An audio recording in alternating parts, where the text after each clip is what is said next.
तो दोस्तों आज मैं एक्सप्लेन करने वाला हूँ 2022 में आई मूवी 10वीं को। इसकी IMDb रेटिंग है 7.9 आउट ऑफ 10 जो कि मूवी के हिसाब से सही ही है। मैं मूवी को एक्सप्लेन करूंगा, लेकिन उससे पहले अगर आप हमारे चैनल पर नए हैं तो नीचे लाल कलर से लिखे सब्सक्राइब को दबाकर ग्रे कर दें। इससे आप हमारे चैनल से जुड़ जाएंगे और आने वाली वीडियोस को देख पाएंगे। और जिन्होंने सब्सक्राइब करा हुआ है उनका बहुत बहुत शुक्रिया। आप लोग ऐसे ही चैनल से जुड़े रहिए, मैं आपके लिए वीडियोस लाता रहूंगा। मैंने अपने सेकंड चैनल पर वीडियोस डालना शुरू कर दिया है, तो अगर आप अब भी इस बात से अनजान हैं तो मैं आपको बता दूं कि आप मुझे मेरे सेकंड चैनल पर देख सकते हैं। और उस चैनल को थोड़ा सपोर्ट देने के लिए आप चाहें तो उसे सब्सक्राइब भी कर सकते हैं। चैनल का लिंक आपको डिस्क्रिप्शन में या कमेंट बॉक्स में मिल जाएगा।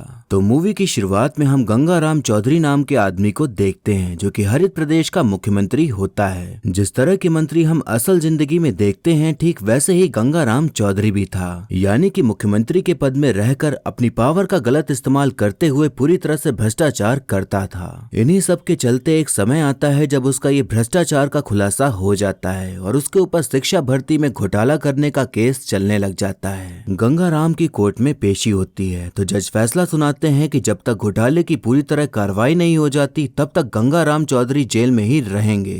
गंगाराम चौधरी को जेल जाने का दुख नहीं था, बल्कि इस बात का दुख ज्यादा था कि अब वो अपनी मुख्यमंत्री की गद्दी पर नहीं बैठ पाएगा। लेकिन किसी को तो उस पद को संभालना ही था, इसलिए वो ये जिम्मेदारी अपनी पत्नी बिमला देवी को सौंप देता है। बिमला देवी घर के काम काज करती थी और आज से पहले कभी भी राजनीति का स्वाद नहीं चखा था और वो पॉलिटिक्स के बारे में कुछ भी नहीं जानती थी, लेकिन उन पर ही प्रदेश संभालने का भार आ जाता है। अब हम देखते हैं कि गंगाराम चौधरी को जेल ले जाया जाता है और उनसे कहा जाता है छोटे वाले गेट से अंदर जाने के लिए, लेकिन गंगाराम कहता है कि मैं सर झुकाकर अंदर नहीं जाऊंगा क्योंकि ये चौधरी की पगड़ी है जो कभी नहीं झुकती, इसलिए पूरा गेट खुलवाओ। गंगाराम भले ही जेल जा रहा था लेकिन उसकी पावर का डर अब भी हर किसी को था, तो इसीलिए पूरा गेट खोल दिया जाता है और तब वो अंदर जाता है। गंगाराम को जेलर द्वारा हर सुख सुविधा दे दी जाती है क्योंकि कोई भी गंगाराम को नाराज करके अपनी नौकरी नहीं गंवाना चाहता था और सीएम होने का खौफ तो सबको था, इसीलिए हर कोई उसकी सेवा में लग जाता है और गंगाराम जेल के अंदर भी पूरे मजे से रह रहा होता है। काफी समय बीत जाता है और तब जेल में एंट्री होती है नई सुपरिटेंडेंट ज्योति देसवाल की, जो कि एकदम कड़क और ईमानदार ऑफिसर थी जो अपनी ड्यूटी पूरे जोश के साथ निभाती थी। ज्योति देसवाल के आने के बाद गंगाराम को अपना सारा सुख संसार छोड़कर बाकी कैदियों की तरह जेल में रहना पड़ जाता है क्योंकि ज्योति के सामने किसी की भी नहीं चलती थी, फिर चाहे वो मुख्यमंत्री ही क्यों ना हो।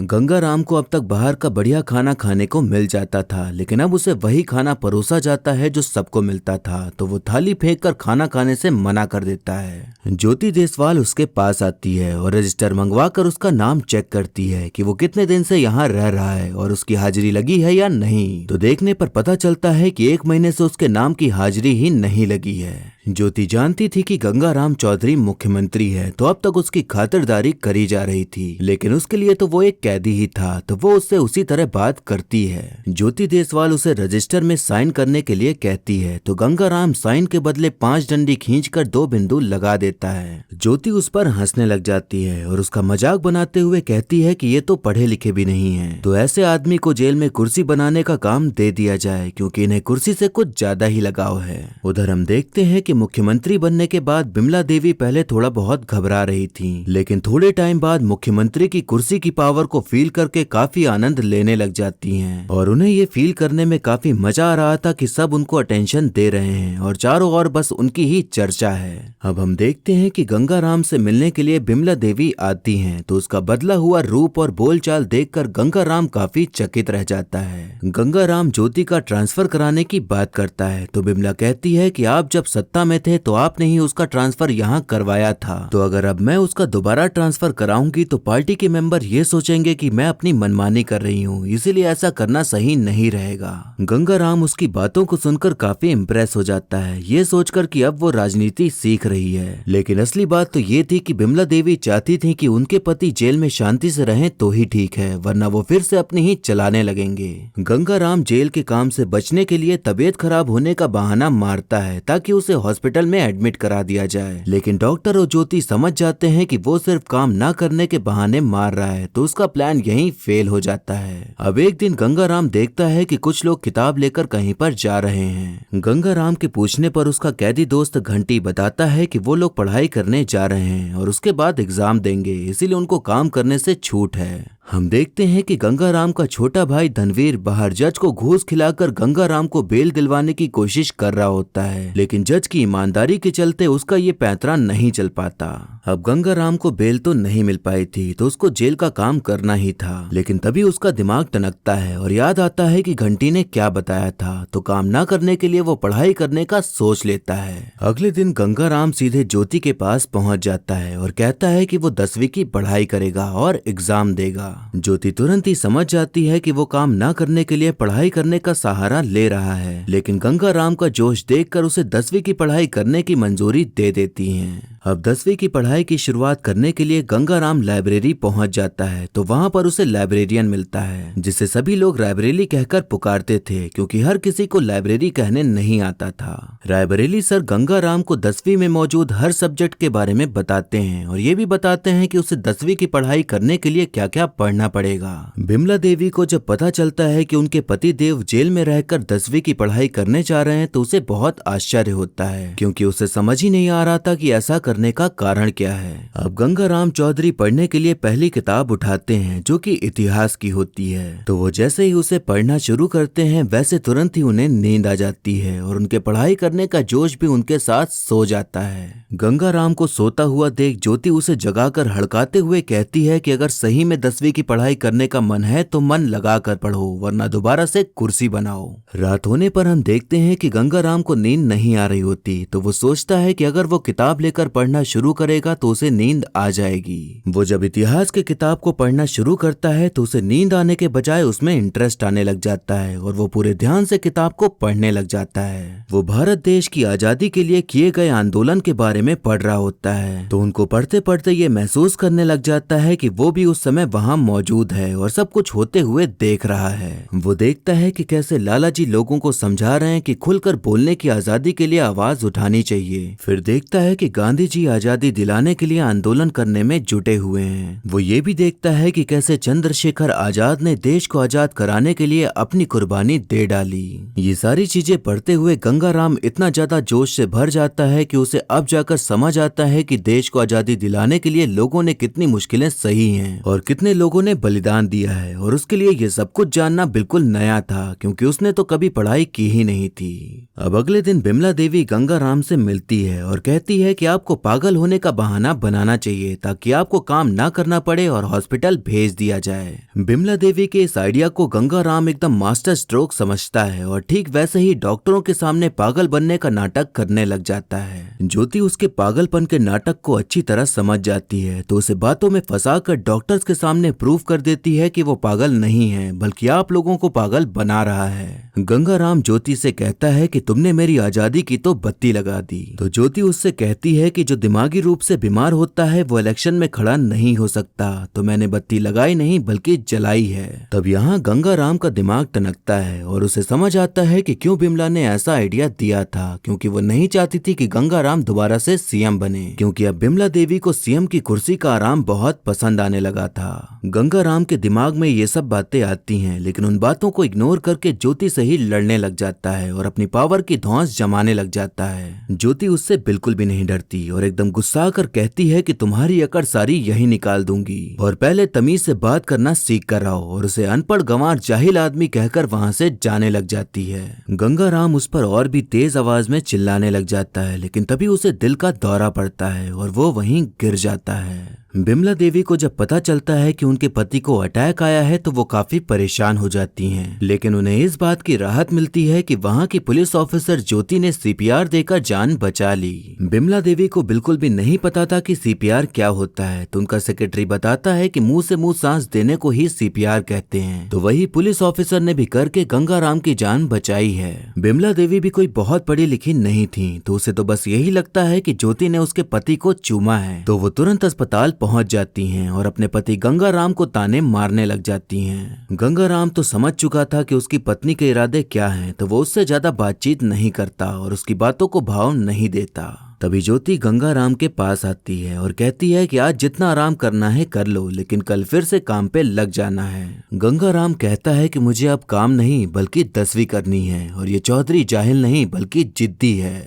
ज्योति कहती है कि अगर नहीं कर पाए तो फिर क्या करोगे। इस बात पर गंगाराम चौधरी कहता है कि अगर मैं 10वीं पास नहीं कर पाया तो मैं सीएम की गद्दी पर फिर कभी नहीं बैठूंगा। इस फैसले को सुनकर ज्योति गंगाराम को दोबारा से पढ़ाई करने की परमिशन दे देती है, ये सोचकर कि अगर फेल हो गया तो जनता को ऐसा भ्रष्ट सीएम दोबारा नहीं मिलेगा और अगर पास हो गया तो पढ़ाई से थोड़ी बहुत बुद्धि तो आ ही जाएगी। बिमला को जब ये बात पता चलती है तो वो काफी खुश हो जाती है, क्योंकि उसे तो यही लग रहा था कि गंगाराम 10वीं के एग्जाम में कभी भी पास नहीं कर पाएगा, तो उसके बाहर आने के बाद भी सीएम वही बनी रहेगी। इस बात से बिमला देवी तो खुश थी, लेकिन गंगाराम का भाई काफी परेशान हो गया था, क्योंकि उसे भी लग रहा था कि एग्जाम पास कर पाना उसके बड़े भाई की बस की बात नहीं है। इसीलिए वो उनके पास जाता है और समझाता है कि आप ऐसा मत करिए, वरना आप फेल हो गए तो हमारी पार्टी की बहुत बदनामी होगी। गंगाराम कहता है कि कुर्सी हो या 10वीं, लेंगे तो डंके की चोट पर लेंगे। उसका भाई कहता है कि आप एग्जाम दीजिए, हम आपका क्वेश्चन पेपर लीक करा देंगे जिससे कि आप पास हो ही जाओगे। ये सुनते ही गंगाराम उसे जोर का थप्पड़ जड़ देता है और कहता है कि बचपन से ही हम झूठ फरेब करते आ रहे हैं, लेकिन मिली तो बस जेल ही, लेकिन अब हम ये 10वीं ऐसे ही पास करके दिखाएंगे। गंगाराम ने पूरी तरह से ठान लिया था कि वो अब मन लगाकर पढ़ाई करेगा, तो वो सबसे पहले घंटी के पास जाता है और उसे गणित पढ़ाने को कहता है, क्योंकि उसकी गणित काफी अच्छी थी। घंटी गंगाराम को पढ़ाने लग जाता है, लेकिन गंगाराम की बुद्धि में length, breadth, height, circle, triangle, square, alpha, beta, sine, cos कुछ भी नहीं जा रहा होता। गंगाराम की सिर्फ राजनीतिक गणित ही मजबूत थी, तो घंटी उसी का सहारा लेकर उसे पढ़ाने लग जाता है और तब गंगाराम को बड़ी आसानी से सब चीजें समझ में आने लग जाती हैं। अब केमिस्ट्री पढ़ने के लिए वो एक दूसरे कैदी के पास जाता है जिसका नाम इनामदार होता है और वो भी केमिस्ट्री को पॉलिटिक्स की भाषा में पढ़ाने लग जाता है। इंग्लिश पढ़ने के लिए वो रायबरेली सर के पास जाता है, तो गंगाराम की इंग्लिश सुनकर रायबरेली सर हैरान हो जाते हैं, क्योंकि गंगाराम को अच्छी खासी अंग्रेजी आती थी। गंगाराम बताता है कि वो क्रिकेट मैच में अंग्रेजी सुनता रहता था, तो वहीं से उसने अंग्रेजी बोलना सीख लिया। गंगाराम ने कैदियों में ही अपने गुरु ढूंढ लिए थे और उनसे ही शिक्षा लेकर खूब मन लगा के पढ़ाई करने में जुट गया था, क्योंकि उसके दिमाग में धुन मच चुकी थी 10वीं पास करने की। सब कुछ सही चल रहा था, लेकिन गंगाराम का हिंदी में हाथ तंग था, यानी कि हिंदी बोलना तो जानता था लेकिन हिंदी लिखना बिल्कुल भी नहीं जानता था। गंगाराम अपनी ये दिक्कत इनामदार को बताता है, तो वो कहता है कि प्रेम आपको हिंदी सिखा देगा और वो हिंदी में काफी अच्छा भी है। गंगाराम प्रेम के पास जाता है और उसे हिंदी का सब्जेक्ट पढ़ाने के लिए कहता है, लेकिन ज्योति उसे बताती है कि प्रेम जेल से छूटने वाला है, तो वो अब पढ़ा नहीं पाएगा। लेकिन वो जेल से नहीं जाना चाहता, क्योंकि आपके खाप के भाइयों ने कसम खा रखी है कि इसे जेल से निकलते ही मार देंगे। मामला यहाँ पर यह था कि प्रेम अपनी जात से अलग लड़की से प्यार करता था और उससे शादी भी करना चाहता था, लेकिन उसी चक्कर में जेल भी आ गया था और वो जेल से बाहर इसलिए नहीं जाना चाहता था क्योंकि जिस जात की लड़की से वो प्यार करता था उसी जात के लोग उसे मारने के लिए उतारू थे। ज्योति कहती है कि अगर आप इन दोनों की शादी यहीं जेल में करा दें तो ये जातिवाद थोड़ा खत्म हो सकता है। गंगाराम इन सब बातों को समझता था और वो इतना खिलाफ नहीं था अलग जातियों में शादी होने के, तो वो उन दोनों की शादी करा डालता है। ज्योति गंगाराम से पूछती है कि आपने सबको कैसे मनाया, तो गंगाराम कहता है कि जितने भी लोग हैं उनकी काली करतूतों की कुंडली मेरे पास है, तो वो ऐसे ही मान गए। ज्योति कहती है कि मुझे लगता है कि पढ़ाई लिखाई करने से आपके अंदर काफी बदलाव आ रहा है। ये बात सच तो थी, लेकिन गंगाराम की जो छवि थी वो एकदम अकड़ वाले इंसान की थी, तो वो उसी अकड़ को बरकरार रखने के लिए कहता है कि मेरे अंदर कोई भी बदलाव नहीं आ रहा और एक टाइगर कभी भी अपनी जनजाति नहीं बदलता, और इतना कहकर मुस्कुराते हुए निकल जाता है। अब प्रेम तो शादी करके जा चुका था और जेल में हिंदी पढ़ाने वाला कोई भी नहीं रह गया था, तो गंगाराम हिंदी पढ़ने के लिए ज्योति के पास ही पहुंच जाता है, क्योंकि एक वही थी जो उसकी मदद कर सकती थी। ज्योति समझ गई थी कि गंगाराम वाकई में 10वीं की परीक्षा देना चाहता है और अगर कोई पढ़ना चाहता है तो उसकी मदद करने में कोई बुराई भी नहीं है, तो वो उसको पढ़ाने के लिए तैयार हो जाती है। ज्योति आसपास की चीजों में अक्षरों को दिखाकर हिंदी सिखाने लग जाती है ताकि गंगाराम को सब आसानी से याद हो सके। कुछ दिन ऐसे ही पढ़ाई करते बीत जाते हैं। फिर तब गंगाराम को पता चलता है कि इनामदार की बेल हो गई है। गंगाराम समझ गया था कि ऐसे अचानक से बेल हो जाना नॉर्मल बात नहीं है और ये काम बिमला ने ही करवाया है ताकि वो पढ़ाई ना कर पाए और फेल हो जाए। इसीलिए वो ज्योति को बिमला को फोन लगाने को कहता है। गंगाराम उससे पूछता है कि उसने ऐसा क्यों किया, तो बिमला उसकी बातों का घुमा फिरा के जवाब देती है और बिजी है बोल के फोन काट देती है। बिमला देवी अब पूरी तरह से मुख्यमंत्री के पावर के नशे में झूमने लगी थी और वो नहीं चाहती थी कि ये नशा कोई और करे। इसीलिए वो चाहती थी कि उनके पति गंगाराम कैसे भी करके फेल हो जाएं और उसके लिए वो हर पैतरा अपना रही थी। अब 10वीं के एग्जाम की डेट शीट आ जाती है तो गंगाराम को पता चलता है कि पहला पेपर हिंदी का ही है। ये जानकर गंगाराम इतना डर जाता है कि उसे बुखार ही आ जाता है। तभी ज्योति उसे समझाती है कि आप पास जरूर हो जाओगे और निबंध जरूर लिख के आना, क्योंकि 20 नंबर का तो वही आता है और बाकी जैसे भाषण को रट्टा मारते हो वैसे ही बाकी सब भी रट्टा मार लेना। अब एग्जाम का दिन आ जाता है तो ज्योति गंगाराम को दही चीनी खिलाती है क्योंकि आज उसका पहला एग्जाम था। गंगाराम ज्योति के पैर छूता है और कहता है कि जो सीख दे वो गुरु और आप मेरे गुरु हो। गंगाराम अपना पहला पेपर देकर आ जाता है तो न्यूज में खबरें चल रही होती हैं कि गंगाराम का हिंदी का पेपर कुछ ठीक नहीं गया है, जिस बात से गंगाराम थोड़ा उदास हो जाता है, लेकिन ज्योति उसे मोटिवेट करने में लगी होती है। अब सारे पेपर खत्म हो जाते हैं और उसी बीच गंगाराम की बेल भी हो जाती है, जिस बात से बिमला देवी काफी टेंशन में आ जाती हैं क्योंकि उन्हें डर लगने लगा था कि अब उन्हें अपनी कुर्सी छोड़नी पड़ जाएगी। गंगाराम जब जेल से बाहर निकलता है तो देखता है कि वहाँ उसके भाई के अलावा कोई और आया ही नहीं है। गंगाराम को पता चलता है कि उनकी धर्मपत्नी ने सभी को मीटिंग में बुला लिया है, इसीलिए कोई नहीं आया, तो वो सीधा मीटिंग में ही पहुंच जाता है। गंगाराम समझ चुका था कि बिमला देवी को अब गद्दी की भूख लग चुकी है तो वो अब ऐसे तो नहीं हटने वाली। तो गंगाराम चैलेंज करता है कि अगले साल होने वाले चुनाव में हम दोनों ही खड़े होंगे और तब देखते हैं कि कौन जीतता है। यहीं पर गंगाराम को पता चलता है कि बिमला देवी ने ही जुगाड़ करके हिंदी का पेपर पहले रख दिया था ताकि इसके डर से गंगाराम पास न हो पाए। राजनीति ऐसी चीज है जिसमें कोई भी सगा नहीं रह जाता और अब पति पत्नी के बीच ही कुर्सी की लड़ाई शुरू हो गई थी। गंगाराम अपने सभी पहचान वाले नेताओं को बुलाता है और उनको साथ देने के लिए कहता है, लेकिन सभी लोग अपना हाथ जोड़कर हाथ खड़े कर लेते हैं और साथ देने के लिए मना कर देते हैं। गंगाराम अकेले तो सब कुछ नहीं कर सकता था तो वो अपोजिशन पार्टी के लीडर से ही हाथ मिलाकर गठबंधन कर लेता है और चुनाव लड़ने के लिए तैयार हो जाता है। गंगाराम ने एजुकेशन को ही अपना चुनावी मुद्दा बना लिया था और अपना चुनावी चिन्ह भी एजुकेशन से जुड़ा हुआ ही रखा था। प्रचार प्रसार करने के लिए गंगाराम एक रैली में जाता है जहाँ पर लाखों की भीड़ आई होती है। गंगाराम कहता है कि ऊपर वाला आंखें सबको देता है लेकिन नजर किसी किसी को, दिमाग सबको देता है लेकिन समझ किसी किसी को।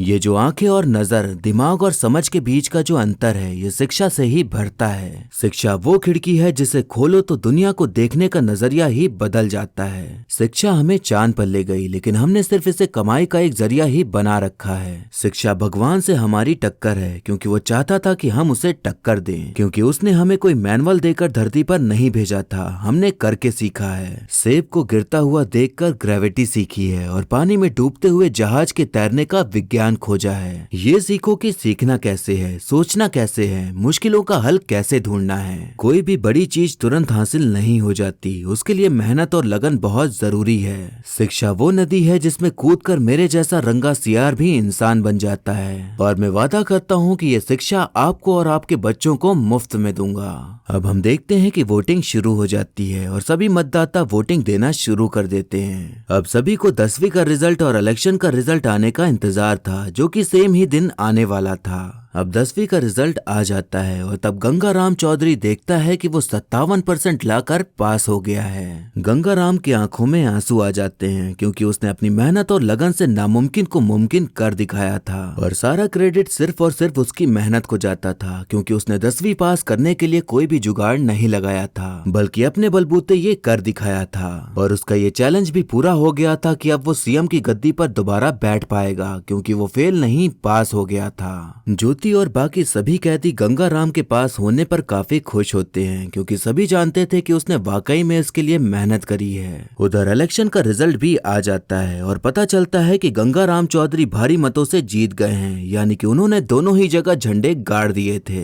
अब गंगाराम अपनी बीवी बिमला के पास जाता है जो कि उदास होकर खड़ी थी और तब वो कहता है कि तुमने चखी है वो पावर जो कि एक तरह का सांप है जो मुझे कई सालों पहले डस चुका है। उसके जहर के असर से आंख बंद हो जाती है और मैंने चखी है पढ़ाई जिससे आंख खुल जाती है। बिमला मुस्कुराते हुए कहती है कि जहर उतरने में टाइम तो लगेगा ही। गंगाराम अब समझ जाता है कि अब बिमला को समझ आ गया है कि पावर और कुर्सी का लालच अच्छा नहीं है, तो अब वो उसे माफ करते हुए फिर से अपना लेता है और कहता है कि उसने शादी के 7 वचन लिए हैं जिसे वो हमेशा निभाएगा। अब जीत के बाद गंगाराम और गठबंधन किए हुए नेता दोनों जनता को संबोधित करने के लिए जाते हैं, तो नेता गंगाराम को मुख्यमंत्री घोषित करने लग जाता है, लेकिन तभी गंगाराम उसे रोकते हुए कहता है कि इस पद पर वही रहना चाहिए जिसे हर चीज की समझ हो, तो वो नेता को ही सीएम बनने के लिए कह देता है। इस बात से जनता काफी नाराज हो जाती है क्योंकि काफी लोगों ने गंगाराम की वजह से ही वोट दिया था। तो गंगाराम कहता है कि भले ही सीएम की कुर्सी छोड़ी है लेकिन अभी भी एक कुर्सी का लालच जरूर है। हम देखते हैं कि गंगाराम शपथ ग्रहण समारोह में शिक्षा मंत्री बनने की शपथ ले रहा होता है, मतलब कि उसने अब एजुकेशन में ही कुछ करने का सोच लिया था और उसी में और सुधार करना चाहता था। और गंगाराम द्वारा शपथ लेने के बाद मूवी यहीं पर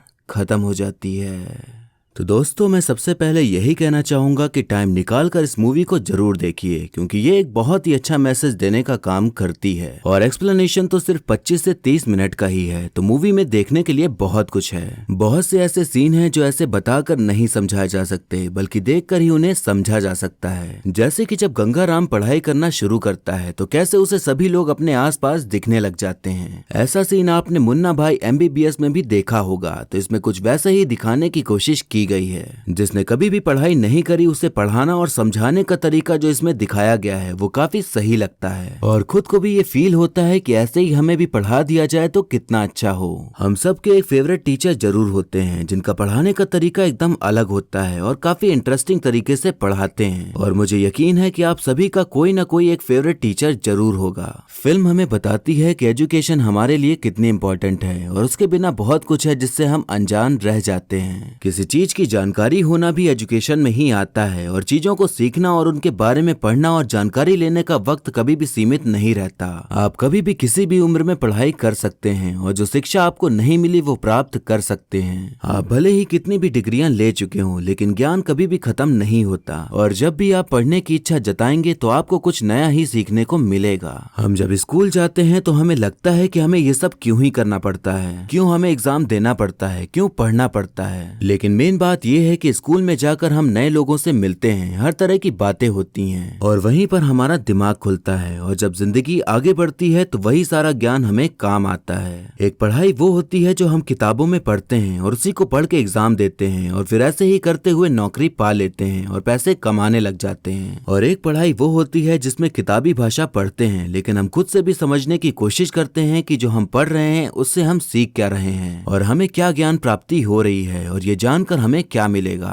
ये टॉपिक बहुत ही ज्यादा बड़ा है जिसपे बात करी जाए तो घंटों तक बात चल सकती है क्योंकि एजुकेशन खुद में ही एक ऐसा टॉपिक है जिसमें सबके अलग अलग पॉइंट ऑफ व्यू हैं और सब अलग अलग तरीके से उसके बारे में सोचते हैं। ये फिल्म हमें सिर्फ शिक्षा का महत्व नहीं बतलाती बल्कि समाज में हो रही कई गलत चीजों को भी दिखाती है। ये हमें बताती है कि जो पढ़ाई लिखाई करके IAS बनता है उसे बिना पढ़े लिखे नेता के आसपास घूमना पड़ता है और उसकी हाँ में हाँ मिलानी पड़ती है, फिर भले ही वो कितना ही बेकार आदमी हो या औरत हो। हमें खाप सिस्टम के बारे में भी बताया गया है कि कैसे वो कानून से बाहर होके खुद के ही फैसले लेते हैं जो कि सही नहीं होते और कानूनी तौर पर गैर कानूनी भी है, लेकिन फिर भी कई जगह ये सब होता है। जेल इंसान इसलिए जाता है ताकि वो अपने किए हुए पर पछतावा कर सके और खुद के अंदर सुधार ला सके ताकि जब वो जेल से बाहर आए तो वो अपनी गलतियों को दोबारा ना दोहराए। तो ये चीज गंगाराम चौधरी पर बिल्कुल सही असर करती है। गंगाराम को जेल हुई क्योंकि वो भ्रष्टाचारी था, लेकिन जब वो बाहर निकला तो वो पूरी तरह से बदल बदल चुका था और उसे बदला था एजुकेशन ने।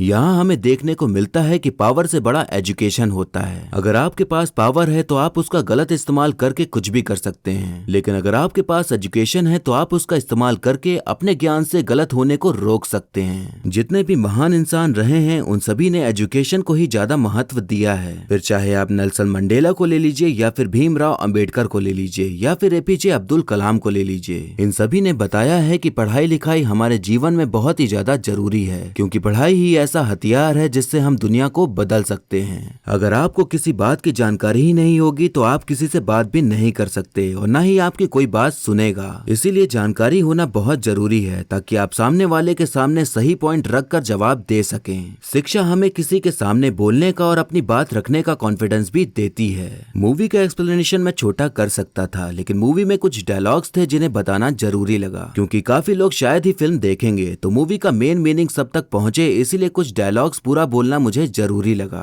आप अगर मूवी के लास्ट वाले डायलॉग्स को समझेंगे तो आप पूरी मूवी का मैसेज अच्छे से समझ जाएंगे। अब एक्टिंग की बात करें तो यहाँ पर अभिषेक बच्चन ने अपनी एक्टिंग से पूरी तरह से सबका दिल जीत लिया है और अब वो पूरे फॉर्म में आ चुके हैं सबको एक्टिंग में मात देने के लिए। उन्होंने जिस तरह से गंगा राम चौधरी का रोल निभाया है, हमें ये फील ही नहीं होता कि हम अभिषेक बच्चन को देख रहे हैं, बल्कि यही लगता है कि हम किसी अकड़ू सीएम गंगा राम चौधरी को ही देख रहे हैं। यामी गौतम भी अब पूरी तरह से वापसी कर चुकी हैं और अब वो काफी अच्छे रोल्स प्ले कर रही हैं, जिनमें कि उनकी बेहतरीन एक्टिंग देखने को मिल रही है और उन्होंने इस फिल्म में भी काफी बढ़िया तरीके से अपने रोल को निभाया है। निमृत कौर ने भी काफी मेहनत करी है बिमला देवी के रोल को निभाने में, क्योंकि जब आप उनकी रियल फोटो देखोगे तो आपको फील ही नहीं होगा कि यही इंसान बिमला देवी का रोल निभा रहा था। बाकी और जितने भी सह कलाकार हैं उन सभी ने अपनी बेस्ट परफॉर्मेंस दी है और सबने अच्छा काम किया है। जैसे कि मैंने पहले ही बोल दिया कि टाइम मिले तो आप फिल्म जरूर देखिएगा, जो कि आपको नेटफ्लिक्स पर देखने को मिल जाएगी, या अगर आपको कहीं और से भी देखने को मिलती है तो वहां से भी देख सकते हैं। वैसे आप मुझे कमेंट करके बताइए कि एजुकेशन ज्यादा जरूरी होती है या एक्सपीरियंस होना ज्यादा जरूरी होता है, और दोनों में आप क्या अंतर समझते हैं, आप खुलकर कमेंट कर सकते हैं। तो ये था एक्सप्लेनेशन 10वीं मूवी का।